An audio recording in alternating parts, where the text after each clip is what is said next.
YCP మాజీ మంత్రి కాకాని గోవర్ధన్ రెడ్డి చుట్టూ పెద్ద రాజకీయం నడుస్తోంది. ఆయన మీద పెడుతున్న కేసుల్లో చిత్ర విచిత్రాలు బయటకు వస్తూ ఉన్నాయి. పరిస్థితి ఎంతవరకు వెళ్ళిందంటే, కాకాని గోవర్ధన్ రెడ్డి వేసిన పిటిషన్లపై విచారణ సందర్భంగా స్వయంగా హైకోర్టే కొన్ని వ్యాఖ్యలు చేసింది. కాకాని గోవర్ధన్ రెడ్డి మీద వరుసగా పీటీ వారెంట్లు వేస్తూ ఉన్నారు. ఎలాంటి ఆధారాలు లేకపోయినా సరే మెజిస్ట్రేట్లు యాంత్రికంగా ఆయనకు వరుసగా రిమాండ్ ఇచ్చేస్తూ ఉన్నాయని ఆయన తరఫు న్యాయవాది హైకోర్టు దృష్టికి తీసుకెళ్లారు. ఈ వాదనతో ఏకీభవించిన హైకోర్టు న్యాయమూర్తి, ఏం చేస్తాం, ఈ రాష్ట్రంలో మెజిస్ట్రేట్ల పరిస్థితి ఇలా ఉంది, చాలా యాంత్రికంగా రిమాండ్కి ఇచ్చేస్తూ వెళ్ళిపోతున్నారు, ఆధారాలు ఉన్నాయా లేదన్నది కూడా చూడడం లేదు, ఇది చాలా దురదృష్టకరమైన పరిస్థితి అని కాకాని గోవర్ధన్ రెడ్డికి సంబంధించిన పిటిషన్ల విచారణ సందర్భంగానే హైకోర్టు కూడా వ్యాఖ్యలు చేసింది. ఎందుకు కాకాని గోవర్ధన్ రెడ్డిని ఈ స్థాయిలో టార్గెట్ చేస్తున్నారు, అసలు లక్ష్యం ఏంటి, ఎవరున్నారు వెనక అన్న దానిపైన ఇప్పుడు పెద్ద ఎత్తున చర్చ నడుస్తోంది. వైఎస్ఆర్ కాంగ్రెస్ పార్టీ నాయకులు కావచ్చు, కాకాని గోవర్ధన్ రెడ్డి కుటుంబ సభ్యులు కావచ్చు, కొన్ని వివరాలను అయితే చాలా క్లియర్గా చెప్తూ ఉన్నారు. కొన్ని అంశాలని వాళ్ళు ప్రత్యేకంగా ప్రస్తావిస్తూ ఉన్నారు. ఏ విధంగా ఈ కేసులు నమోదవుతున్నాయి, ఈ కేసుల్లో ఏ స్థాయిలో డొల్లతలం ఉంది అన్న దానిపైన వాళ్ళు కుటుంబ సభ్యులు, వైసీపీ నాయకులు చాలా క్లియర్గా చెప్తున్నారు. కాకపోతే తెలుగుదేశం పార్టీ మీడియా చాలా ఎక్కువగా ఉండడంతో కాకాని గోవర్ధన్ రెడ్డికి సంబంధించిన వాదన చాలా పరిమితంగానే ప్రజల్లోనికి వెళ్తోంది అన్న అభిప్రాయం కూడా వైఎస్ఆర్ కాంగ్రెస్ పార్టీలో ఉంది. మే 25వ తేదీన కాకాని గోవర్ధన్ రెడ్డిని తొలుత అరెస్టు చేశారు పోలీసులు. సర్వేపల్లి, నెల్లూరు జిల్లా సర్వేపల్లి నియోజకవర్గం పొదలకూరు మండలంలోని రుస్తుం మైనింగ్లో అక్రమంగా క్వార్ట్జ్ కాజేశారంటూ కేసు పెట్టారు కాకాని గోవర్ధన్ రెడ్డి మీద. కాకాని గోవర్ధన్ రెడ్డి ఈ కేసులో A4గా ఉన్నారు. A1, A2, A3లకు ఇప్పటికే కోర్టు బెయిల్ ఇచ్చేసింది హైకోర్టు. వాళ్ళ మీద పెట్టిన కేసులు ఆ తర్వాత కాకాని గోవర్ధన్ రెడ్డి మీద పెట్టారు సెక్షన్లని. ఎందుకు పెట్టారంటే, ఈ కేసులో A1, A2, A3లకు బెయిల్ వచ్చేసింది. అవే సెక్షన్లను A4గా ఉన్న కాకాని గోవర్ధన్ రెడ్డి మీద కూడా పెడితే ఆయనకు కూడా ఈజీగా బెయిల్ వస్తుంది అని అప్రమత్తమైన ప్రభుత్వ పెద్దలు, పోలీసు యంత్రాంగం అప్పటికప్పుడు అదనంగా కాకాని గోవర్ధన్ రెడ్డి పైన కొన్ని తీవ్రమైన సెక్షన్లు యాడ్ చేశారు. అందులో ఏమిటి, SC, ST అట్రాసిటీ సెక్షన్లను కూడా పెట్టేశారు, బెయిల్ రాకుండా ఉండాలని. పేలుడు పదార్థాలు ఉపయోగించేశారు ఆ మైనింగ్లో అన్నదానికి సంబంధించి కూడా అక్రమంగా పేలుడు పదార్థాలు వాడారంటూ ఒక కాకాని గోవర్ధన్ రెడ్డి మీద కేసు పెట్టేశారు. A1, A2, A3 మీద SC, ST అట్రాసిటీ కేసు లేదు. ఈ మైనింగ్కు పేలుడు పదార్థాలు వాడారు అన్న సెక్షన్లు కూడా వాళ్ళ మీద లేవు. కానీ A4గా ఉన్న కాకాని మీద అప్పటికప్పుడు చేర్చేశారు, ఆయన అరెస్ట్ చేశారు. ఇదే కేసులో A5గా ఇంకొకరు ఉన్నారు, గుంటిమడుగు కృష్ణంరాజు. ఈయన తెలుగుదేశం పార్టీ నాయకుడు, ఆయన A5గా ఉన్నారు, ఆయన మాత్రం అరెస్ట్ చేయడం లేదు. ఆయన ఇప్పటికీ కూడా బహిరంగంగానే తెలుగుదేశం పార్టీ నాయకులతో తిరుగుతూ ఉన్నారు. ఎందుకు కృష్ణంరాజును, A5గా ఉన్న కృష్ణంరాజును అరెస్ట్ చేయలేదు ఈ కేసులో అన్నదానికి వైఎస్ఆర్ కాంగ్రెస్ పార్టీ వాళ్ళు చెప్తున్న సమాధానం చాలా సింపుల్గా ఉంది. ఈ కృష్ణంరాజుకు ఈ మైనింగ్కు సంబంధించిన వ్యాపారాల్లో దిట్ట, విదేశీయులతో కూడా ఈ మైనింగ్కు సంబంధించి ఇతనికి పరిచయాలు ఉన్నాయి. ఆ పరిచయాల్ని వాడుకోవాలన్న ఉద్దేశంతోనే తెలుగుదేశం పార్టీ వాళ్ళు ఆయన తమ వెంట పెట్టుకున్నారు. ఈ కృష్ణంరాజు ద్వారా ఇప్పుడు తెలుగుదేశం పార్టీ నాయకులు అక్రమంగా క్వార్ట్జ్తో సహా రకరకాల ఖనిజాలన్నింటినీ తవ్వేసి ఎగుమతి చేస్తూ ఉన్నారు. ఆ పరిచయాలకు, ఆ వ్యాపారానికి ఇతను ఉపయోగపడుతూ ఉన్నారని తెలుగుదేశం పార్టీ వాళ్ళు మాత్రం అతడిని ఎక్కడ అరెస్ట్ చేయించడం లేదు. A4గా ఉన్న A1, A2, A3కి బెయిల్ వస్తే A4గా ఉన్న కాకాని మీద అట్రాసిటీ కేసులు, పేలుడు పదార్థాలు వాడారంటూ ఇలాంటి అదనంగా సెక్షన్లు పెట్టి ఈయన్ని లోపలేశారు. అదే టీడీపీ నాయకుడు A5గా ఉంటే ఆయన్ని మాత్రం అరెస్ట్ చేయడం లేదు. దీన్ని బట్టే కాకాని గోవర్ధన్ రెడ్డిని ఉద్దేశపూర్వకంగానే టార్గెట్ చేస్తూ ఉన్నారన్నది చాలా క్లియర్గా అర్థమవుతుందని కూడా వైఎస్ఆర్ కాంగ్రెస్ పార్టీ నాయకులు చెప్తూ ఉన్నారు. ఇంకా ఇక్కడ ఆసక్తికరమైన అంశం ఏంటంటే, ఇదే మైనింగ్ వ్యవహారం పైన 2023లో విచారణ కూడా జరిగింది. అప్పుడు విచారణ చేసిన అధికారే ఒక క్లీన్ చిట్ ఇస్తూ రిపోర్ట్ ఇచ్చారు. ఎక్కడా ఎలాంటి అక్రమాలు జరగలేదు, అంత పద్ధతి ప్రకారమే జరిగింది అని రిపోర్ట్ ఇచ్చారు. ఆ రోజు ఆ రిపోర్ట్ ఇచ్చిన అధికారే ఈ తర్వాత మళ్ళీ తెలుగుదేశం పార్టీ కూటమి ప్రభుత్వం అధికారంలోకి వచ్చిన తర్వాత అక్కడ అక్రమాలు జరిగాయంటూ అదే అధికారి రిపోర్ట్ ఇచ్చారు. దీన్ని వైఎస్ఆర్ కాంగ్రెస్ పార్టీ నాయకులు ప్రధానంగా ప్రస్తావిస్తూ ఉన్నారు. అప్పుడు అక్రమాలు జరగలేదని చెప్పిన అధికారి ఇప్పుడు అక్రమాలు జరిగాయని ఎలా రిపోర్ట్ ఇచ్చారు అంటే, అప్పుడు అధికారి తప్పు చేస్తున్నారా, ఇప్పుడు తప్పు చేస్తున్నారా, ముందు అధికారిని కదా విచారించాల్సిందని కూడా వైఎస్ఆర్ కాంగ్రెస్ పార్టీ నాయకులు చెప్తున్నారు. ఇవే కాదు, కాకాని గోవర్ధన్ రెడ్డి మీద ఇంకా రకరకాల కేసులు పెట్టారు. వెంకటాచలం మండలం కనుపూరు చెరువులో మట్టిని తవ్వేశారని ఇంకో కేసు పెట్టారు. యాక్చువల్లీ ఈ మట్టి తవ్వకాలకు సంబంధించి తెలుగుదేశం పార్టీ హయాంలోనే గతంలోనే ఒక జీవో ఇచ్చారు. ఆ జీవోను వైఎస్ఆర్ కాంగ్రెస్ పార్టీ హయాంలో పొడిగించారు. రైతులకు వివిధ వర్గాల అవసరాల కోసం ఇక్కడి నుంచి మట్టిని తరలించేవాళ్ళు. తెలుగుదేశం పార్టీ హయాంలో జీవో ఇస్తే వైఎస్ఆర్ కాంగ్రెస్ పార్టీ హయాంలో కూడా అదే జీవోను పొడిగించి అమలు చేశారు. కానీ అది నేరమట్టు కాకాని గోవర్ధన్ రెడ్డి మీద మరో కేసు పెట్టారు. ఇది ఎక్కడ అన్యాయమని ఆయన కుటుంబ సభ్యులు ప్రశ్నిస్తూ ఉన్నారు. కాకాని గోవర్ధన్ రెడ్డి మీద సోషల్ మీడియా కేసులు కూడా పెట్టారు. ఒకరోజు కాకాని గోవర్ధన్ రెడ్డికి ప్రత్యర్థిగా సర్వేపల్లి నియోజకవర్గంలో ఉన్న అప్పటి తెలుగుదేశం పార్టీ నాయకుడు సోమిరెడ్డి చంద్రమోహన్ రెడ్డి చలో కలెక్టరేట్ కార్యక్రమానికి పిలుపునిచ్చారు. కలెక్టరేట్ కార్యక్రమానికి వెళ్ళనీయకుండా అప్పట్లో పోలీసులు అడ్డుకున్నారు. ఆ సమయంలో కొందరు సోషల్ మీడియాలో కొన్ని ఫోటోల్ని మార్ఫింగ్ చేశారు. చలో కలెక్టరేట్కి పిలుపునిచ్చిన సోమిరెడ్డి చంద్రమోహన్ రెడ్డి ఇంట్లో పడుకున్నాడు అంటూ ఆయన పక్కన ఒక మందు సీసా పెట్టి గ్లాసులు పెట్టి కొందరు ఫోటోలు మార్ఫింగ్ చేశారు. అయితే ఆ ఫోటోలు మార్ఫింగ్ చేసింది కాకాని గోవర్ధన్ రెడ్డి అంటే ఏకంగా ఈయన మీద కేసు పెట్టేశారు. 7 ఏళ్ల కంటే తక్కువ శిక్ష పడే కేసు అయినప్పటికీ కూడా మెజిస్ట్రేట్ కింది కోర్టులు రిమాండ్కి ఇచ్చేసాయి కాకాని గోవర్ధన్ రెడ్డి. దీన్ని ఆయన హైకోర్టులో సవాల్ చేసినప్పుడు హైకోర్టు కూడా వ్యాఖ్యలు చేసింది. 7 ఏళ్ల కంటే తక్కువ శిక్ష పడే కేసుల్లో నోటీసులు ఇవ్వాలి కానీ డైరెక్ట్గా రిమాండ్ ఎలా ఇచ్చారు, ఇంత యాంత్రికంగా కింది కోర్టులు ఎలా పనిచేస్తున్నాయని హైకోర్టు ప్రశ్నించింది. ఇప్పటికి 6 పీటీ వారెంట్లు పడ్డాయి ఈ కేసులో కాకాని గోవర్ధన్ రెడ్డి మీద. ఇది ఎంతవరకు ఆగుతుంది, ఎప్పుడు ఆగుతుందని కూడా ఎవరు చెప్పలేని పరిస్థితి ఉంది. కాకాని గోవర్ధన్ రెడ్డి మీద లిక్కర్ కేసులు కూడా పెట్టారు. 2024 ఎన్నికలకు ముందు 2600 మద్యం బాటిళ్లు దొరికాయి. ఇవన్నీ కాకాని గోవర్ధన్ రెడ్డి అంటూ కేసు పెట్టారు.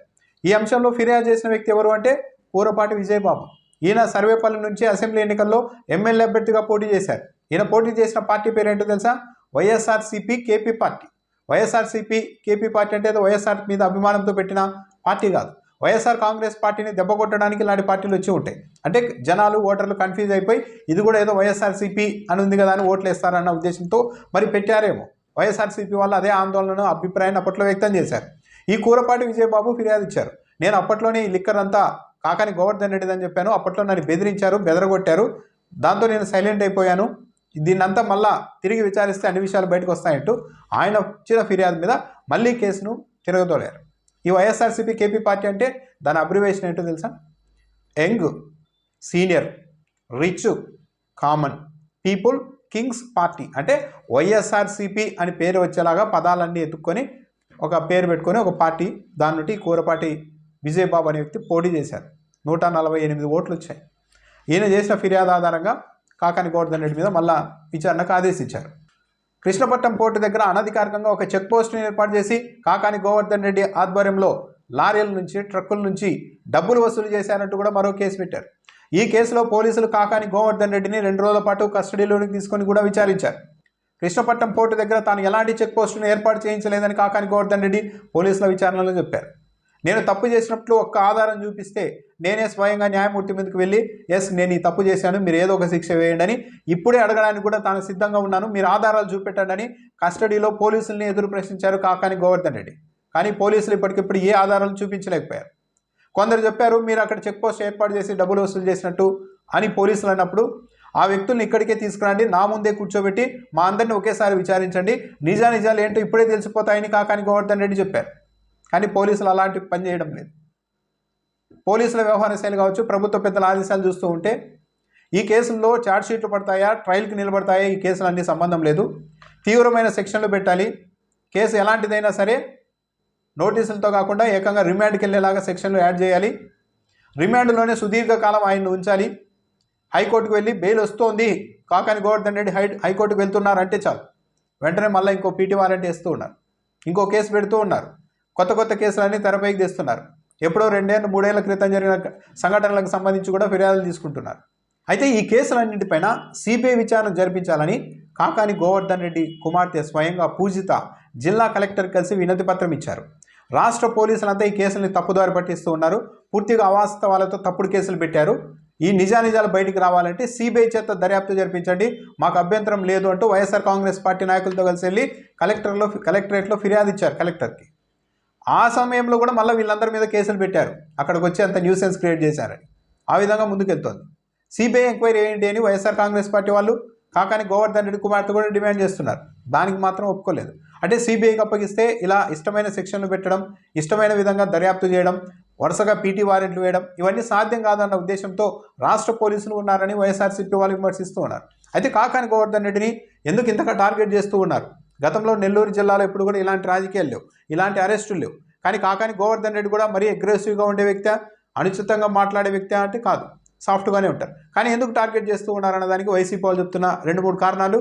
ఒకటి, కాకాని గోవర్ధన్ రెడ్డి బయట ఉంటే ప్రస్తుతం తెలుగుదేశం పార్టీ నాయకులు సర్వేపల్లి నియోజకవర్గంతో సహా పలు చోట్ల మొత్తం ఈ క్వాడ్స్కి సంబంధించి కావచ్చు, గ్రావెల్ మట్టి ఏది వదిలిపెట్టకుండా మొత్తం అక్రమంగా తవ్వేసుకుంటూ ఉన్నారు.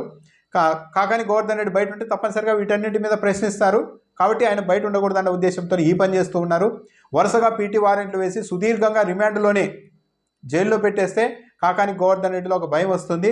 మళ్ళీ మాట్లాడితే ప్రభుత్వానికి వ్యతిరేకంగా, అధికార పార్టీ అక్రమాలకు వ్యతిరేకంగా మాట్లాడితే మళ్ళీ అలాంటి పరిస్థితి వస్తుందేమో అన్న భయంతో బయటకు వచ్చిన తర్వాత కూడా ఇక ప్రశ్నించే పరిస్థితి లేకుండా భయపెట్టాలి, ఒత్తిడి చేయాలనే ఉద్దేశంతోనే వరుసగా ఇలా కేసులు, పీటీ వారెంట్లు వేస్తూ ఉన్నారు అని కూడా వైఎస్ఆర్సీపీ వాళ్ళు చెప్తూ ఉన్నారు.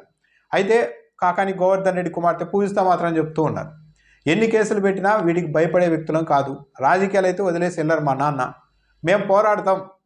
ఇదివరకు కాకాని గోవర్ధన్ రెడ్డి మా నాన్న బయట ఉన్నంతకాలం మేము కావచ్చు, మా అమ్మ కావచ్చు, మా అమ్మమ్మ కావచ్చు, నానమ్మ కావచ్చు, వీళ్ళంతా చాలా సాధారణంగా ఉండేవాళ్ళు, ఏ విషయాలు తెలియవు, కేవలం ఇంటి పనులు చూసుకునేవాళ్ళు, రాజకీయాలు మొత్తం అన్నీ మా నాన్న చూసుకునేవాళ్ళు, మాకు ఏదైనా అవసరాలు ఉన్నా సరే ఆయనే తీర్చేవాళ్ళు.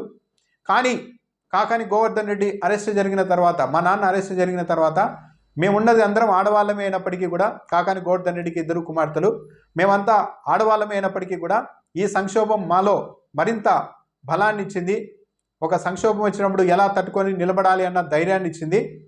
మేము ఇదివరకు మా నాన్న బయట ఉన్నప్పుడంతా మేము ఆయన మీద ఆధారపడి ఉన్నాము. కానీ ఇప్పుడు మాత్రం మా తండ్రి అరెస్ట్ జరిగిన తర్వాత మా కుటుంబ సభ్యులంతా చాలా ధైర్యంగా ఈ పరిస్థితిని ఎదుర్కోవడానికి నిలబడతాం కూడా.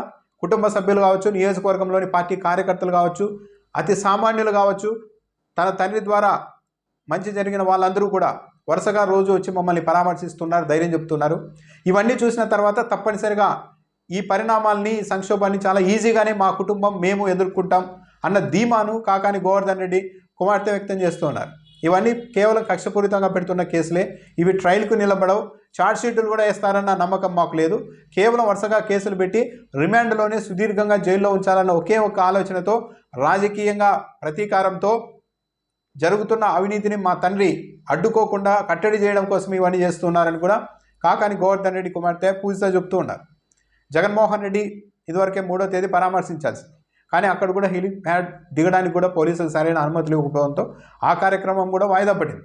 సో మొత్తానికి చూస్తే ఈ కేసులన్నీ చూస్తుంటే కాకాని గోవర్ధన్ రెడ్డిని కేవలం రాజకీయంగా అణచివేయడానికి, ప్రశ్నించకుండా కట్టడి చేయడానికి ఇవన్నీ చేస్తూ ఉన్నారు అన్నది ఈ కేసుల్లో పెడుతున్న సెక్షన్లు కావచ్చు, పోలీసుల తరఫున న్యాయవాదులు చేస్తున్న వాదనలు కావచ్చు, హఠాత్తుగా కొందరిని అరెస్ట్ చేయడం, కొందరిని అరెస్ట్ చేయకపోవడం, కాకాని దగ్గరికి వచ్చేసరికి కొన్ని సెక్షన్లను యాడ్ చేయడం, చివరకు హైకోర్టులో కూడా చివాట్లు తినే పరిస్థితి వస్తున్నా వెనక్కి తగ్గకపోవడం, ఇవన్నీ చూస్తుంటే రాజకీయ కోణంలోనే ఈ కేసుల్ని నడుపుతూ ఉన్నారన్నది ఎవరికైనా అనిపించే అవకాశం ఉంది.